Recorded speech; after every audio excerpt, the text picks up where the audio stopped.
Imagine standing in the vast Peruvian desert, endless, silent, and dry as bone. The air shimmers with heat, and the ground beneath your feet looks ordinary, a broken bar, until you rise above it. From the air, the landscape transforms into something extraordinary, gigantic figures carved into the earth itself. A hummingbird stretches its wings over hundreds of feet. A monkey curls its spiral tail across the sand. Geometric lines, perfectly straight and symmetrical, stretch for kilometers. These are the Nazca Lines, one of humanity's greatest enigmas, etched into the earth over 1,500 years ago, and yet, still refusing to give up their secrets.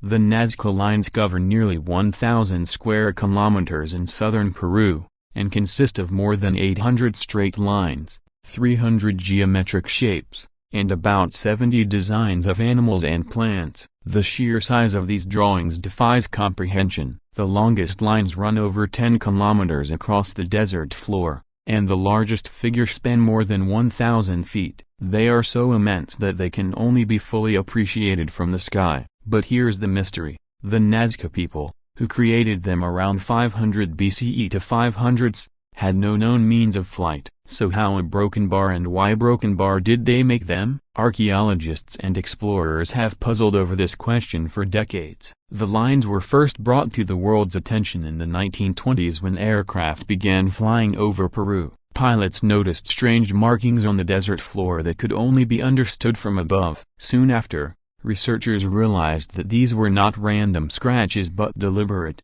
intricate designs. But the real mystery had just begun. The Nazca Desert is one of the driest places on Earth, receiving less than an inch of rainfall per year. This arid climate, combined with almost no wind, preserved the lines for centuries. Each line was made by removing the top layer of reddish pebbles, revealing the lighter-colored sand beneath. Over time, these pale grooves formed striking contrasts against the darker desert floor, creating visible lines that have survived for over a millennium.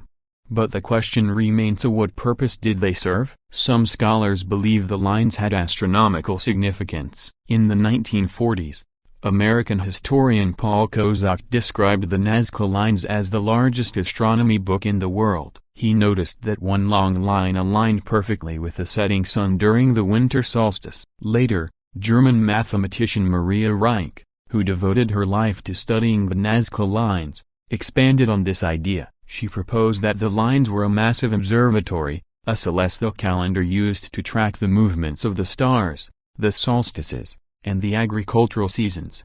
To the Nazca people, who relied heavily on agriculture in such a dry environment, understanding the timing of rains and harvests would have been vital for survival. So perhaps the lines weren't just decorations, they were lifelines, helping their civilization endure in a harsh desert landscape. Yet, not everyone agrees with this theory. Later studies suggested that while some lines do align with celestial bodies, most do not. The astronomical explanation doesn't cover the variety of shape, like the spider, the whale, the condor, or the mysterious humanoid figure nicknamed the astronaut. These designs seem more symbolic than scientific. So maybe the answer lies not in the stars above, but in the spirits the Nazca worshipped. Some archaeologists propose that the lines were ritual pathways used in religious ceremonies to honor the gods, especially those connected to water and fertility. Imagine the Nazca priests walking along these giant pathways,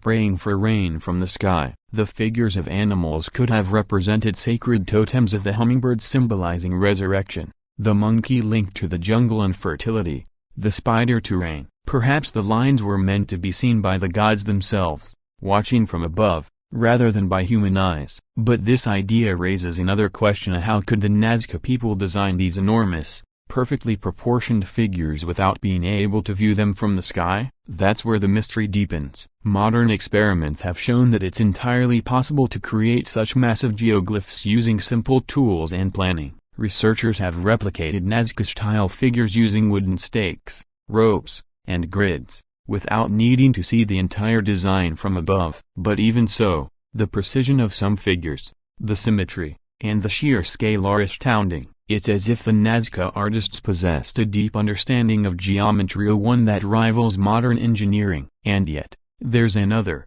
more mysterious theory, one that captures the imagination of millions. The extraterrestrial hypothesis. This idea gained popularity thanks to Erich von Dietrich-Niken's 1968 book Chariots of the Gods. He suggested that ancient astronauts might have visited Earth and used the Nazca Lines as landing strips or messages for their spacecraft. After all, from above, the straight lines do resemble runways. The humanoid figure known as the astronaut has an oversized head and large eyes, features that some claim resemble the stereotypical image of an alien. Could the Nazca people have drawn what they saw when broken bar visitors from the stars? Of course, mainstream science rejects this theory, arguing that there's no physical evidence of extraterrestrial involvement. But the allure of the idea remains strong because the Nazca Lines continue to defy full explanation. How could such a primitive society without advanced tools, machines,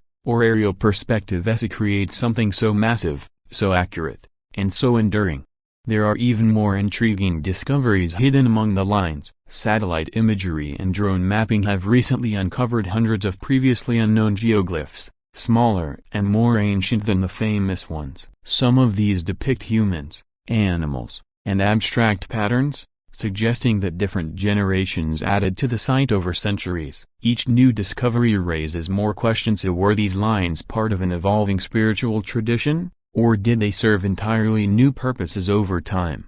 Then there's the mystery of a hummingbird, one of the most iconic Nazca figures. Stretching over 300 feet, its beak aligns almost perfectly with other lines leading to a mountain range. Could it be pointing to a sacred water source, or symbolizing migration routes? The condor, whose wings span the length of a football field, might represent the connection between earth and sky, the flight of the soul. Every shape, every line could be part of a massive symbolic language we no longer understand. In 2019, artificial intelligence was even used to study satellite photos of the region. The AI identified new figures invisible to the naked eye, a proof that the desert still guards secrets beneath its ancient sands. These findings show that we've only scratched the surface of what lies hidden across the Nazca Plains. And as technology advances, new questions emerge. Could there be messages encoded in the geometry, patterns that we haven't yet deciphered? Some mathematicians believe that the Nazca Lines may hold proportions based on sacred geometry, similar to those found in ancient temples around the world. If true, this would connect the Nazca civilization to a global tradition of sacred designa, one that transcends continents and time. Standing on the desert plateau, it's easy to feel a sense of awe and perhaps unease. The silence here is absolute. There are no rivers, no vegetation, only the whispers of wind brushing across the ancient lines. Yet, every mark in the earth tells a story, a message from a people who vanished over 1,000 years ago, leaving only these immense symbols behind.